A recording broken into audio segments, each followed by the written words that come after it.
يا أيها الذين آمنوا إذا نودي للصلاة من يوم الجمعة فاسعوا إلى ذكر الله وذروا البيع. إن الحمد لله نحمده ونستعينه ونستغفره ونعوذ بالله من شرور أنفسنا ومن سيئات أعمالنا. من يهده الله فلا مضل له ومن يضلله فلا هادي له، وأشهد أن لا إله إلا الله وحده لا شريك له، وأشهد أن محمدًا عبده ورسوله أرسله بالحق بشيرا ونذيرا وداعيا إلى الله بإذنه وسراجا منيرا.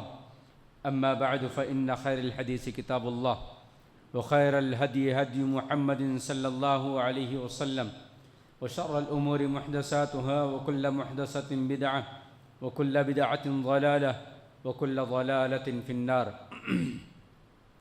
أعوذ بالله من الشيطان الرجيم. بسم الله الرحمن الرحيم. سبحان الذي أسرى بعبده ليلا من المسجد الحرام إلى المسجد الأقصى الذي باركنا حوله لنريه من آياتنا إنه هو السميع البصير. معزز علماء کرام، بزرگان محترم، نوجوانان اسلام، معصوم بچوں اور پردہ نشین اسلامی مائیں اور بہنیں، خطبہ مسنونہ کے بعد میں نے خطبہ جمعہ کے عنوان کے تحت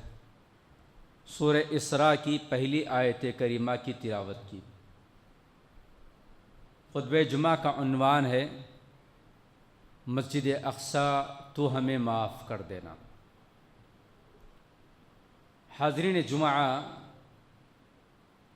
ہم میں سے ہر باشعور مسلمان، اور آگے بڑھ کر کہا جائے تو عالم انسانیت میں شعور رکھنے والا ہر انسان زمین کے کسی بھی حصے سے تعلق رکھتا ہو، وہ ان مظلوموں کے تعلق سے سوچتا ہے اور ان مظلوموں کے حق میں دعا کا اہتمام کرتا ہے، اور دنیا کے سامنے ظالموں کا ظلم جو ہے لے آتا ہے، اور ان مظلوموں کی حمایت میں آواز اٹھاتا ہے اپنی اپنی طاقت کے مطابق۔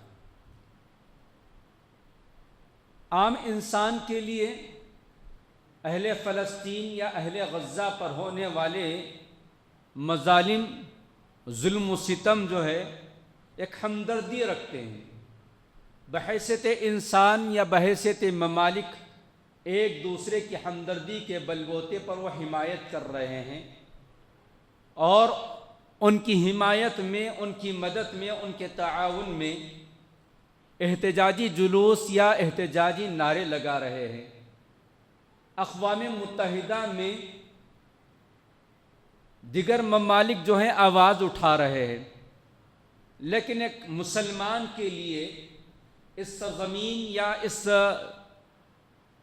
سرزمین کی تاریخ سے بڑا گہرا تعلق ہے۔ ایک عام انسان اور ایک مسلمان اس معاملے کے اندر بڑا حساس ہے۔ ایک مسلمان کے لیے یہ زمین اور اس زمین کا اطراف و اکناف کا حصہ اور اس زمین میں پائے جانے والی زمین کی دوسری مسجد، اس کا ہمارے ایمان سے، ہمارے عقیدے سے اور ہماری عقیدت سے بہت گہرا تعلق ہے۔ یہ ہمارے انبیاء کی سرزمین ہے۔ یہاں ایک دو نہیں، کئی انبیاء علیہ السلام مدفون ہیں۔ یہاں ایک دو نہیں، کئی انبیاء علیہ السلام کو رب نے مبعوث فرمایا۔ یہاں دوسرے سرزمینوں سے حضرات انبیاء کی ہجرت کروائی گئی۔ یہاں حضرت ابراہیم، حضرت یعقوب، حضرت اسحاق، حضرت موسیٰ، حضرت عیسیٰ، حضرت سلیمان، حضرت یحییٰ، حضرت زکریا، حضرت داؤد علیہ السلام اور دیگر انبیاء علیہ السلام کا گزر بسر ہوا ہے۔ اور سب سے اور آگے بڑھ کر زمین کا یہ واحد حصہ ہے، اور اس سرزمین میں پائی جانے والی مقدس مسجد مسجد اقصی وہ واحد مسجد ہے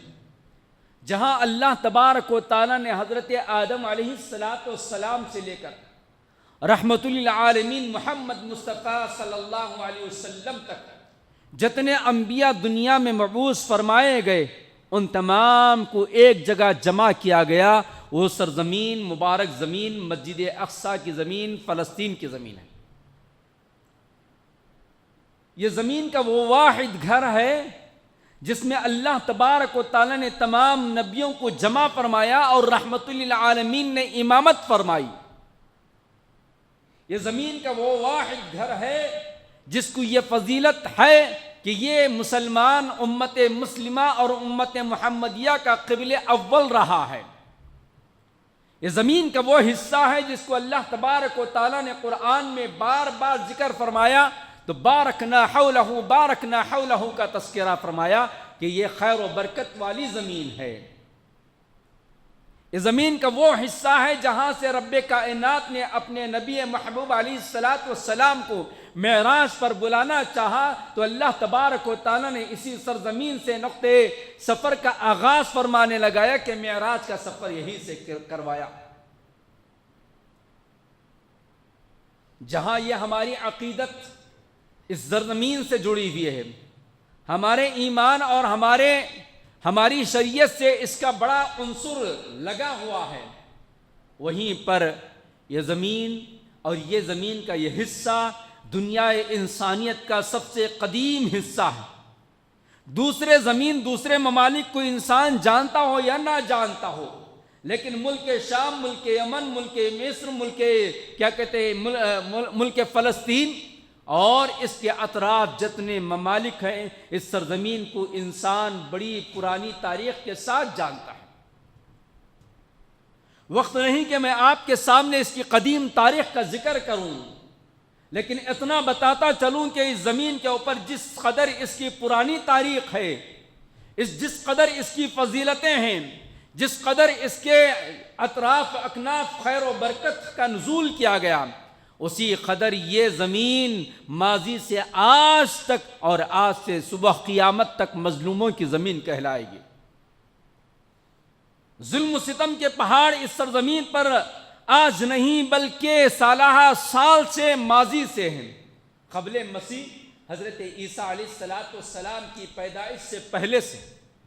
بخت نصر نے حضرت عیسیٰ علیہ السلام کی پیدائش سے 500 سال پہلے اس سرزمین کے اوپر اس قدر ظلم و زیادتی کیا تھا کہ اس کی دیواروں، اس سرزمین کو اینٹ سے اینٹ بجا دیا تھا،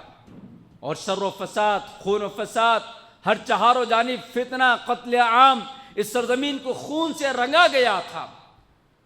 کب؟ حضرت عیسیٰ علیہ السلام کی پیدائش سے پہلے، یعنی آج سے تقریباً 2500 سال پہلے بھی اس زمین کے اوپر یہی ظلم ہوتے بھی آیا،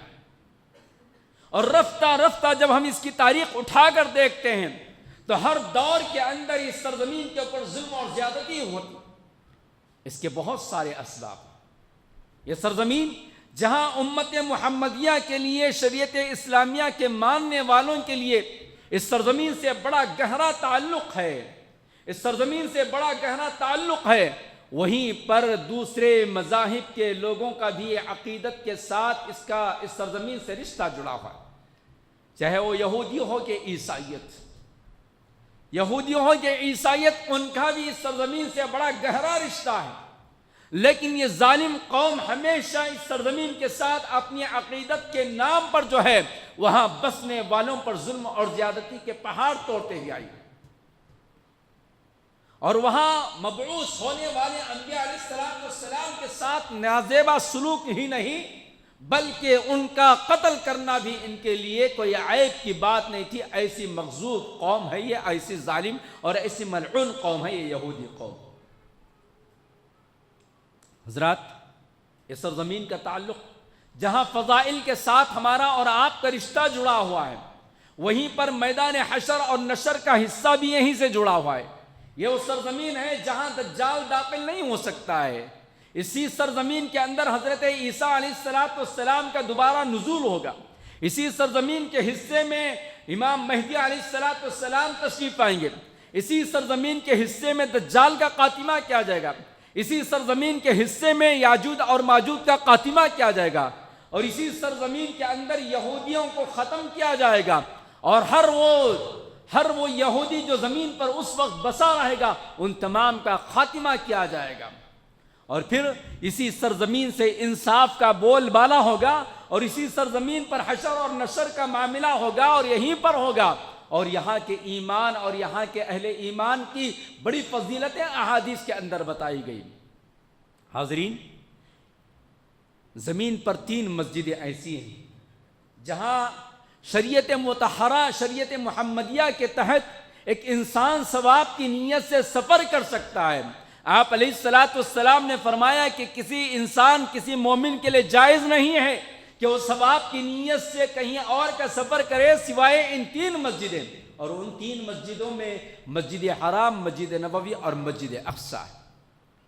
زمین کی وہ تیسری مسجد ہے جس میں نماز پڑھنے کی بڑی فضیلت بتائی گئی. زمین کی وہ تیسری مسجد ہے جس کے طرف سفر کرنے کا حکم دیا گیا. زمین کی وہ تیسری مسجد ہے جس میں نماز پڑھنے پر 500 نمازوں کا ثواب ملتا ہے. اور یہ زمین کی دوسری مسجد ہے. آپ علیہ السلام سے سوال کیا گیا، اللہ کے نبی، اس زمین پر اللہ کا سب سے پہلا گھر کون سا ہے؟ آپ نے فرمایا کعبۃ اللہ، اور اس کے بعد مسجد اقصی. دونوں کی تعمیر کے درمیان کتنا لمبا، کتنا وقت گزرا ہے. دونوں کے تعمیر یا دونوں کے بنانے کے لیے کتنی، دونوں کی عمر میں کتنا فرق ہے؟ تو آپ نے فرمایا 40 سال کا فرق ہے. یعنی کعبۃ اللہ 40 سال پہلے بنایا گیا اور اس کے بعد جو دوسری زمین کے اوپر جو دوسرا اللہ کا گھر بنایا گیا وہ مسجد اقصی ہے. حاضرین، آپ علیہ السلام نے اس کی بڑی فضیلتیں بتائی. قرآن نے بار بار جہاں جہاں انبیاء علیہ السلام کا ذکر فرمایا اس سرزمین کو برکت والی زمین قرار دیا. حضرت ابراہیم، حضرت لوط علیہ السلام کا تذکرہ قرآن میں آیا. اللہ نے فرمایا وَنَجَّيْنَاهُ وَلُوطًا إِلَى الْأَرْضِ الَّتِي بَارَكْنَا فِيهَا لِلْعَالَمِينَ، کہ ہم نے حضرت لوط علیہ السلام کو نجات دی اور اس سرزمین کی طرف جہاں خیر و برکت اللہ تبارک و تعالیٰ کی جانب سے رکھی گئی ہے. امام ابن کثیر رحمۃ اللہ علیہ نے اس آیت کریمہ کی تفسیر میں بیان فرمایا مہاجرن الی بلاد الشام الی الارض المقدسۃ منہا، کہ اللہ تبارک و تعالیٰ نے ان انبیاء علیہ السلام کو بلاد شام کی طرف ہجرت کرنے کا حکم دیا جو زمین کے اندر مقدس ہے، یعنی بابرکت زمین ہے. موسیٰ علیہ السلام نے اپنی قوم کو حکم دیا یا قوم ادخلوا الارض المقدسۃ التي كتب اللہ لکم، اے میری قوم کے لوگوں زمین کے اس قریے کے اندر تم داخل ہو جاؤ جس میں اللہ تبارک و تعالیٰ نے تمہارے لیے خیر و برکت لکھ کے رکھا ہے. اور پھر اللہ تبارک و تعالیٰ نے حضرت موسیٰ علیہ السلام ہی کے قوم کے تعلق سے ذکر فرمایا کہ تم اسی زمین کو اپنا، اسی قریے کو اپنا مسکن بنا لو. سلیمان علیہ السلام کا جو واقعہ ہمیں قرآن کے اندر ملتا ہے، حضرت سلیمان علیہ السلام کی اللہ تبارک و تعالیٰ کے برگزیدہ نبی ہیں، پیغمبر ہیں، رسول ہیں، اور جیسے کچھ اللہ تبارک و تعالیٰ نے انہیں حکومت دیا، انہیں سلطنت دیا، شرند و پرند پر انہیں حکومت دیا، اور ہر وہ چیز جو زمین کے اوپر اور کائنات کے اندر پائی جاتی تھی اس کی بولیاں وہ بولتے تھے، وہ اس کی بولیوں کو سمجھتے تھے. اللہ نے فرمایا وَلِسُلَيْمَانَ الرِّيَاحَ عَاصِفَةً تَجْرِي بِأَمْرِهِ إِلَى الْأَرْضِ الَّتِي بَارَكْنَا فِيهَا، کہ تخت سلیمانی جو ہے اس کا بھی اللہ تبارک و تعالیٰ نے ذکر فرمایا تو اسی سرزمین جو بابرکت والی زمین ہے. حاضرین، قرآن کی ایک چھوٹی سی صورت جس کو ہم اور آپ یاد کرتے ہیں، وہ تین والزیتون، یعنی سورۃ التین کی جو ابتدائی آیات میں وہ زیتون کہا گیا ہے. وہ زیتون سے مراد بھی محدثین نے، مفسرین نے اسی سرزمین کو مراد کیا ہے کہ مسجد اقصی کی سرزمین ہے، یہ فلسطین کی زمین ہے. بہرکیف یہ سرزمین کا تعلق ہمارے لیے بہت ہی عقیدت کی چیز ہے. ہماری شریعت سے اس کا بڑا گہرا تعلق جڑا ہوا ہے. یہ ہمارا قبلہ اول ہے، نبی نے اس کے آداب بتائے. طہارت کے لیے بیٹھو تو نہ اس جانب رخ کرو نہ اس جانب رخ کرو، یعنی دونوں جانب رخ کرنے سے منع فرمایا، دونوں جانب رخ کرنے سے منع فرمایا۔ قبلہ اول ہمارا وہ ہے جہاں نبی علیہ السلام نے نماز فرض ہونے کے بعد تقریباً 16-17 مہینے اسی کی جانب رخ کر کر نماز پڑھا، اور دل کے اندر خواہش تھی کہ رب کریم کعبۃ اللہ کو قبلہ بنا دے۔ اللہ نے حکم فرمایا کہ آپ جو ہے اپنا قبلہ تبدیل کر لو۔ حاضرین، مسجد اقصی یہ زمین کی دوسری مسجد ہے جس کو ابنائے آدم نے بنایا، پھر ایک دور کے بعد نوح علیہ السلام کے بیٹوں نے بنایا، پھر اس کے بعد حضرت داؤد نے بنایا، حضرت داؤد علیہ السلام کے بعد ان کے فرزند سلیمان نے بنایا، پھر اس کے بعد رفتہ رفتہ جب تاریخ پر نظر ڈالتے ہیں تو عمر بن خطاب رضی اللہ تعالی عنہ اپنے دور خلافت کے اندر عمر بن عاص، ابو عبیدہ بن جراح رضی اللہ تعالی عنہ کے قیادت میں جب اس کو فتح کروایا، اور حضرت عمر بنفس نفیس جو ہے مدینہ منورہ سے مسجد اقصی کے پاس پہنچے، فلسطین کو پہنچا تو وہاں کے راہب سے، وہاں کے پوپ سے اس کی چابیاں لی اور اس کو فتح کیا، اور وہاں اللہ کے نبی علیہ السلام کی جہاں اونٹنی باندھی گئی تھی ان تمام چیزوں کے نشانات کو سامنے رکھتے ہوئے مسجد بنائی۔ حضرت عمر بن خطاب رضی اللہ تعالی عنہ کے بعد پھر جو 14 ہجری کے اندر عمر بن خطاب نے فتح کروایا اور بنوائی مسجد، پھر اس کے بعد عبد الملک بن مروان نے 72 ہجری کے اندر اس کو دوبارہ تعمیر کرنا شروع کیا، اور تقریباً اس قدر بڑی تعمیر اس کی تھی کہ اس کے بعد اس کا بیٹا بھی اس کی تعمیر میں لگا رہا، اور تقریباً جو ہے اس کے بیٹے نے بھی تعمیر کیا، اور اسی کے دور سے گویا یہ مسجد کا نقشہ چلے آ رہا ہے۔ پھر اس کے بعد رفتہ رفتہ یہ آزاد مسجد اقصی یا سرزمین فلسطین جو عمر بن خطاب کے دور میں فتح پائی گئی، درمیان میں بھی ظلم و زیادتی کی چکی میں پیسی گئی، اور رفتہ رفتہ پھر ایک اور دور آیا کہ تقریباً 1035 عیسوی یعنی آج سے 1000 سال پہلے پھر سے تاتاریوں نے اس کے اوپر قبضہ کیا، اور کئی دن تک جو ہے اس کے خلاف جنگ چلتی رہی، قتل عام ہوتا رہا، اور انسانیت شرمسار ہوتی رہی، اور بیت مسجد اقصی کی بے حرمتی کی گئی، مسجد اقصی کو اپنے حساب سے پھر تبدیل کیا گیا۔ لیکن اس وقت کا امت مسلمہ کا شہسوار اور تاریخ جن کو جو ہے صلاح الدین ایوبی کے نام سے جانتی ہے، ان کی قیادت میں سالہ سال تک جنگیں چلتی رہی، اور سالہ سال کی جنگوں کے بعد صلاح الدین ایوبی نے اس کو فتح کیا، اور دوبارہ مسجد کے تئیں جو ہے اس کو بنا دیا، اور ایک ایسا ممبر اور ایک ایسی مسجد پھر سے دوبارہ اس کے نقشے کو بدل کر رکھا، اور رفتہ رفتہ 1964 کے اندر پھر سے ایک ملیشیا کا یہودی وہاں گیا، اور اسرائیل کی حکومت کے اشارے پر اس نے آگ لگا دی مسجد اقصی میں، جو 4 گھنٹے تک جلتے رہی، جس کی وجہ سے مسجد اقصی کا ایک حصہ جل کر گر گیا، اور وہ ممبر جس کو صلاح الدین ایوبی نے بنایا تھا وہ بھی جل کر راکھ ہو گیا۔ حاضرین، تاریخ تو بہت لمبی ہے،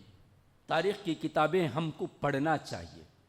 تاریخ کی کتابیں ہم کو پڑھنا چاہیے کہ ہماری تاریخ کیا ہے،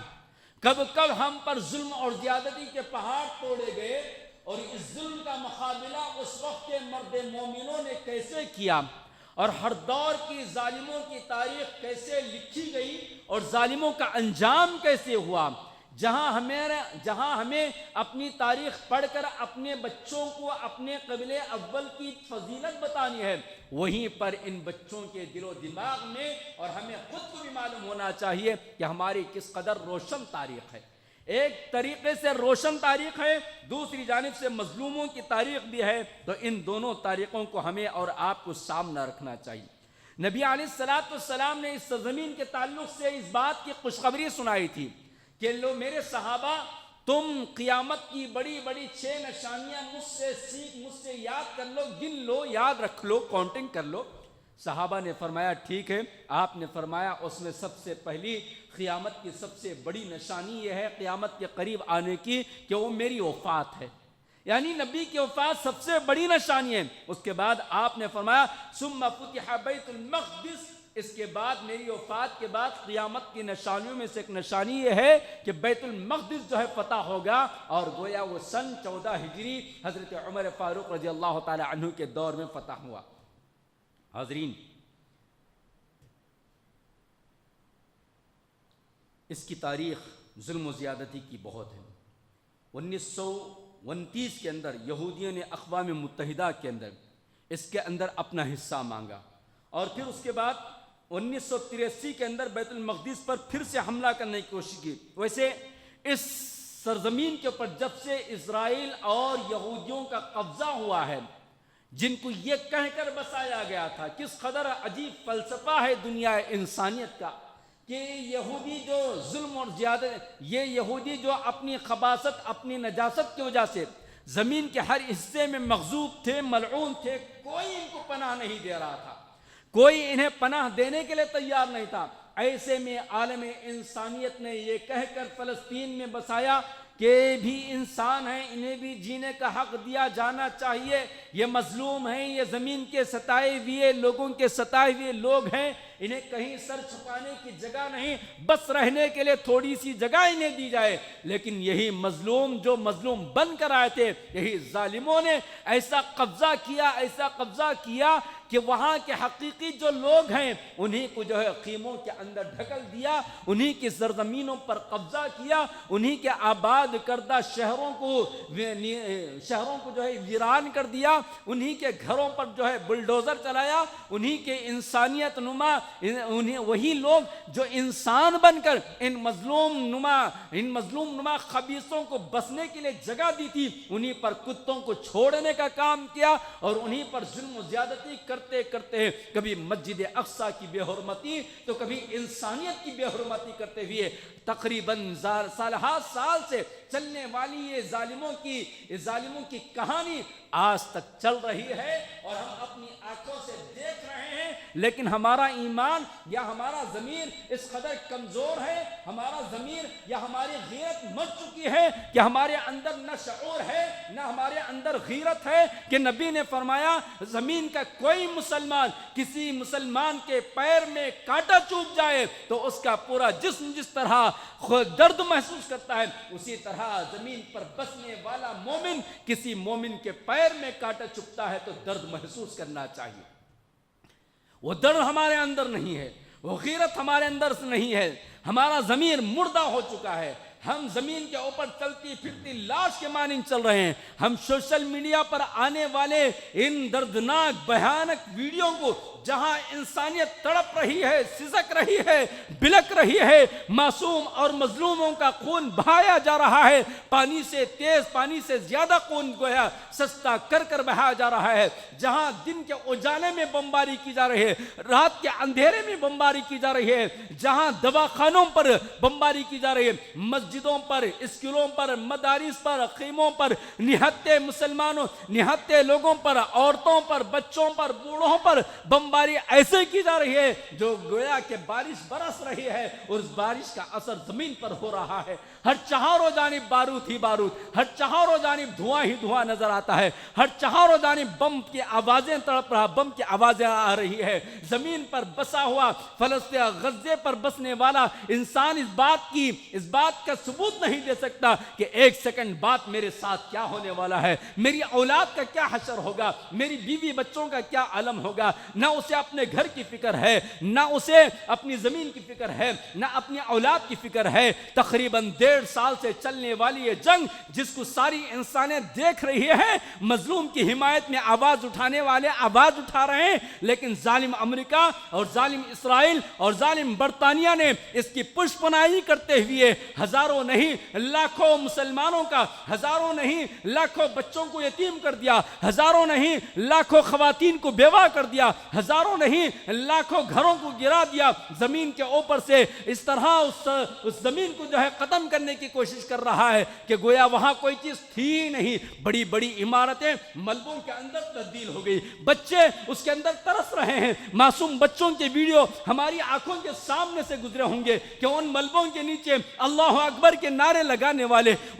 قرآن مجید کی تلاوت کرنے والے چھوٹے چھوٹے معصوم سے وہ بچے جو ابھی عمر بھی نہیں پائے تھے, کھل بھی نہیں پائے تھے, وہ مظلوم بچے ان ملبوں کے اندر بس رہے ہیں. کوئی بچ گیا ہے تو ماں کا پتہ نہیں, کوئی روڈ پر نکل آیا ہوا ہے تو باپ کا پتہ نہیں, اس کے گھر کی کوئی نشانی نہیں, اس کے پاس جینے کا کوئی سہارا نہیں, اس کے لیے زمین پر سوائے زمین کے اور آسمان کے کوئی سہارا نہیں, آسرا نہیں. کتنے ویڈیوز کو ہم اور آپ روزانہ دیکھتے ہیں کہ کھانے کے ایک لقمے کے لیے ترستا ہوا بچہ نظر آ رہا ہے. کوئی گھاس کھا رہا ہے, کوئی روٹی کھا رہا ہے, کوئی بھیک مانگ رہا ہے, کوئی ایک لقمہ کھانا دینے پر اپنے بھائی کو یا اپنے بہن کو کھلاتے ہوئے نظر آتا ہے. کوئی پیاس کو اس قدر ترس رہا ہے کہ نل کے نیچے جا کر ایک ایک بند پانی اپنے ہونٹ میں ڈالنے کی کوشش کر رہا ہے. مگر انسانیت ہے کہ اس کے کان,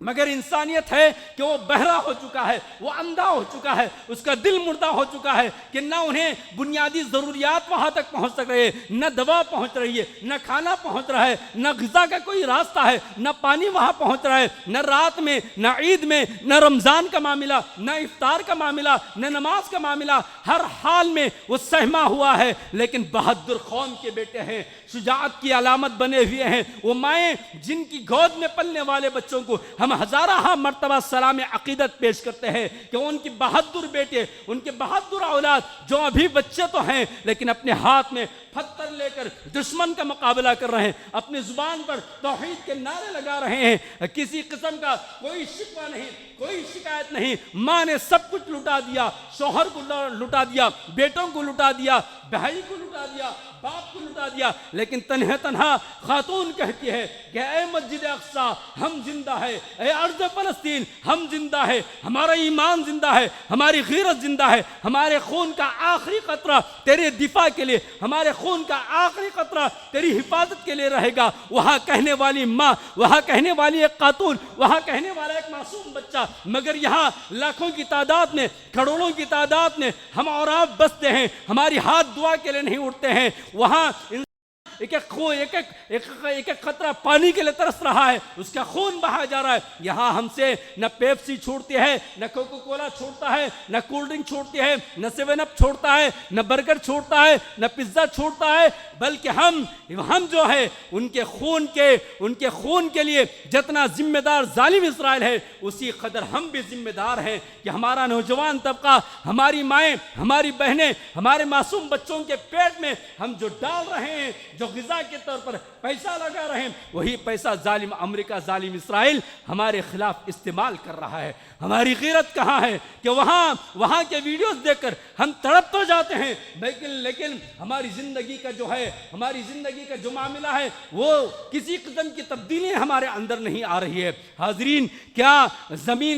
زمین کے اوپر اس سے زیادہ کوئی ظلم آپ نے یا ہم نے ہماری اپنی عمر میں دیکھا ہوگا کہ میناروں کی آوازیں آ رہی ہیں, رات کی تاریکی میں آواز دینے والا آواز دے رہا ہے کہ اب سسکتی بلکتی انسانیت کا یہ خاتمہ ہو جائے گا, سفید دہر سے فلسطین کا نقشہ مٹ جائے گا, مسجد اقصی کا نقشہ مٹ جائے گا, اہل غزہ کی نسلیں ختم ہو جائیں گی. لیکن ہمارے دل اس قدر مردہ ہو چکے ہیں کہ ان کے لیے نہ رات میں تہجد میں دعا کے لیے ہاتھ اٹھتے ہیں, نہ دن میں ان کے لیے کوئی وقت نکلتا ہے. ہماری نیند بھی آرام کی ہے, ہمارا کھانا بھی سکون کا ہے. ہم کیسے مسلمان ہیں, ہم کیسے بے غیرت مومن ہیں, ہم کیسے ہمارا ایمان ہے کہ ہمارے نبی نے فرمایا زمین کے حصے میں کوئی مسلمان بستا ہے اس کے پیر میں کانٹا چبھتا ہے, ہمیں تکلیف ہونا چاہیے. پیر میں کانٹا نہیں, وہاں سب کچھ قربان ہو رہا ہے, خون کی ندیاں کھیلی جا رہی ہے, خاک و خون کے اندر تڑپتی ہوئی انسانیت, سارا انسان جو ہے دیکھ رہا ہے. یہاں تک سارے انسان دیکھ رہے ہیں, ممالک ترس رہے ہیں, غیر مسلم بھی جو ہے ان کے حق میں آواز اٹھا رہے ہیں. مگر ہم مسلمان جو ہمارا فریضہ تھا, ہم مسلمان جو ہمارا عقیدہ تھا، ہم مسلمان جو ہمارا قبیلہ اول تھا، ہماری شریعت کا اس سے تعلق جڑا ہوا تھا، ہمارے کانوں پر جون تک نہیں رکھتے، ہم بہرے ہیں، ہم بہرے ہو چکے ہیں، ہم گونگے ہو چکے ہیں، ہمارا دل مر چکا ہے، ہم جو ہے اس قدر بے غیرت ہے کہ سوشل میڈیا پر صرف ویڈیو وائرل کرنا ہمیں معلوم ہے، لیکن ان کے حق کے تعلق سے ہم کچھ کرنا نہیں جانتے۔ ہاں میں جانتا ہوں کہ ہم وہاں نہیں پہنچ سکتے، ہم وہاں جہاد کے لیے نہیں جا سکتے، ہم ہتھیار لے کر نہیں پہنچ سکتے، ہم میدان میں کود کر ان کے ساتھ نہیں دے سکتے، ہم میدان میں ان کے ساتھ مقابلہ کرنے کے لیے کھڑے نہیں ہو سکتے، ہم ان کے کھاندے سے کھاندہ نہیں لگا سکتے، ہم ان کے قدم سے قدم نہیں لگا سکتے، لیکن کیا رب کا دربار، کیا آپ کا گھر ہمیں اس بات کی ممانعت، اس بات سے منع کرتا ہے کہ ہم ان کے حق میں دعا تک نہ کریں، ان کے حق میں ہاتھ نہ اٹھائے، ان کے حق میں ہم سے جو ہو سکتا ہے وہ کام نہ کرے کہ اسرائیل کے وہ تمام پروڈکٹس، اسرائیل کے وہ تمام اشیاء، ظالم امریکہ کے وہ تمام چیزیں جس کے ذریعے وہ ہمارے فلسطینیوں پر، ہمارے اہل غزہ پر، ہماری اپنی مسجد پر، ہمارے قبیلہ اول پر، ہماری انبیاء کی سرزمین پر وہ حملہ کر رہا ہے، کیا ہم اس کا بائیکاٹ نہیں کر سکتے ہیں؟ یاد رکھیے، کسی بھی قوم کی تباہی کے اندر، کسی بھی قوم کو تباہ کرنا چاہتے ہو، کسی بھی فوج کو تباہ کرنا چاہتے ہو، اس کی معیشت کو گرا دو، اس کی معیشت کو گرا دو، اس کے اکنامکس کو گرا دو، خود بخود گرے گی۔ آج ایک دن ہمارا اگر سب کے ساتھ مل کر اگر ایک ساتھ بیکاٹ کرتے ہوئے ایک کوکا کولا نہیں پئیں گے تو معلوم ہے کہ ہمیں اندازہ نہیں کہ اسے کتنا نقصان پہنچ سکتا ہے۔ ایک دن مارکیٹ گر جانے سے اس کا پوری دنیا کے اندر کیا حال ہو سکتا ہے۔ لیکن میرے بھائیوں، ہمارا معاملہ ایسا ہے کہ یہ ہماری تقریریں رائگاں جاتی ہیں، ہمارے سوشل میڈیا پر ہونے والے درست رائگاں جاتے ہیں کہ ہماری ہر پارٹی، ہماری ہر بریانی، ہماری ہر مندی کی ٹیبل پہ جو ہے گویا بغیر کولڈ ڈرنک کے، بغیر کسی اس کے اسرائیل کے پروڈکٹ کے ہم جو ہے جی نہیں سکتے۔ ہم یہ ثابت کر رہے ہیں کہ اے اسرائیل، تیرے اشیاء کے ذریعے ہم زندہ زمین پر نہیں رہ سکتے۔ ہمارے کچن سے لے کر ہمارے باتھ روم تک، ہمارے باتھ روم سے لے کر ہمارے بیڈ روم تک، ہمارے بیڈ روم سے لے کر ہماری مسجدوں تک، ہماری محفلوں میں گویا اسرائیل کے ہم جو ہے غلام بن چکے ہیں، اسرائیل کے گویا ہم غلام ہو چکے ہیں۔ میرے بھائیوں، ہمیں اب تو بھی جاگنا چاہیے کہ کیا کچھ وہاں ہو رہا ہے، کیسے ہم مناظر دیکھ رہے ہیں۔ سسکتی بلکتی مائیں، سسکتی بلکتی خواتین، سسکتے بلکتے بچے جو ہزاروں کی تعداد، لاکھوں کی تعداد میں یتیم ہیں، بے سہارا ہیں، بے آبرو ہو چکے ہیں، اور ہزاروں لاکھوں کی تعداد میں قید و بند کی سزائیں پانے والے، کیا یہ مظلوم مسلمان ہمارے دعاؤں کے محتاج نہیں؟ کیا یہ مظلوم مائیں ہمارے دعاؤں کے محتاج نہیں؟ کیا یہ یتیم زمین پر پلنے والے، یہ مظلوم یتیم جن کے سروں سے باپ کا، ماں کا، خاندان کا، گھر کا سایہ ختم ہو چکا ہے، کیا ہماری دعاؤں کے حقدار نہیں؟ کیا ہم ایسے ہی مومن ہیں؟ کیا ہم ایسے ہی مسلمان ہیں؟ تاریخ ہمیں اور آپ کو معاف نہیں کرے گی۔ اسی لیے میں نے کہا مسجد اقصی تو ہمیں معاف کر دینا، ہم مجبور ہیں، ہم بے کس ہیں، ہم لاچار ہیں، ہم بے غیرت ہیں، ہم بے ایمان ہیں، ہم کمزور ہیں، ہم ناتواں ہیں، ہمارا دل مر چکا ہے، ہم زمین پر مردہ لاش کی طرح چل رہے ہیں۔ اے مسجد اقصی تو ہمیں معاف کر دینا۔ ہاں، وہاں تیری بے حرمتی ہوتی رہی اور یہاں ہم چین سے سوتے رہے۔ ہاں، وہاں تیرے دفاع میں لڑنے والے مظلوموں کا خون بہتا رہا، ہم یہاں پیپسی پیتے رہے۔ ہاں، وہاں تیرے دفاع میں لڑنے والے مظلوم بھوک اور پیاس کو برداشت کرتے رہے، ہم یہاں برگر کھاتے رہے۔ ہاں، وہاں تیرے لیے لڑنے والے، جان دینے والے معصوم بچے یتیم ہوتے رہے، اپنے ہاتھ میں پتھر لے کر تیرے دشمن کا مقابلہ کرتے رہے، اور یہاں ہم اپنے عیش کی زندگی گزارتے رہے۔ مسجد اقصی تو ہمیں معاف کر دینا۔ ہاں، ہم تیرے پاس پہنچ نہیں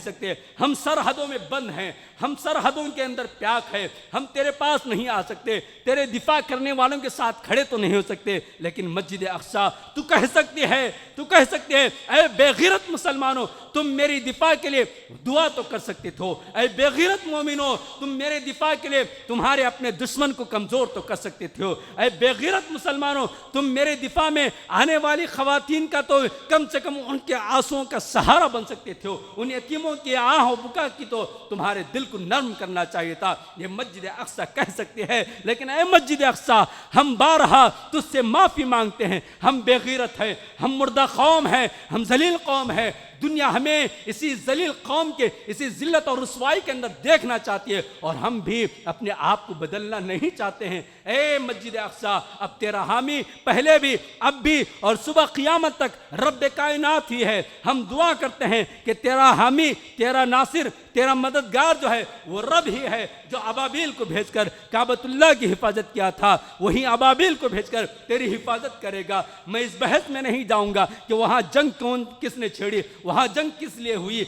کون حق پر ہے، کون نہ حق پر ہے، لیکن اتنا تو جانتا ہوں، اتنا تو بتانا ضروری ہے کہ وہاں جو خون بہایا جا رہا ہے وہ مظلوموں کا خون بہایا جا رہا ہے۔ اور مسجد اقصی کی حفاظت صرف اہل غزہ یا اہل فلسطین کا فرض نہیں تھا، دنیا کے اندر بسنے والے ہر مومن، ہر مسلمان، امیر و غریب، مرد و خواتین،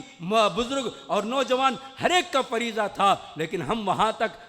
تک اس کی دفاع کے لیے، اس کی حفاظت کے لیے پہنچ نہیں پاتے ہیں، مگر وہ کام ہم اور آپ کر سکتے ہیں جو ہمارے اپنی طاقت میں ہے، جو ہماری استطاعت میں ہے، وہ ہے رب کے دربار میں گڑ گڑانا۔ آئیے رب کے دربار میں گڑ گڑائیں، آنسو